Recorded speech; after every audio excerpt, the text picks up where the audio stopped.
Hi friends, मी आज बनवत आहे व्हेज मोमोज। 1 वाटी मैदा, 1 चमचा तेल, मीठ, पाणी। याला छान आता आपण असं तिंबून घेतलंय, ते आपण आता अर्धा तास असं साईडला ठेवूया। कांदा, गाजर, बारीक चिरलेली पत्ताकोबी, बारीक चिरलेली शिमला मिरची,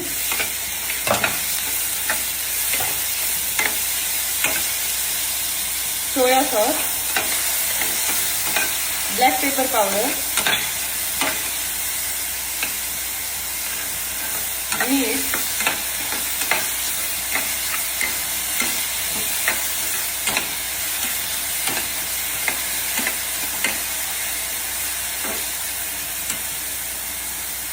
तुम्ही तुम्हाला पाहिजे तसं शेप देऊ शकता।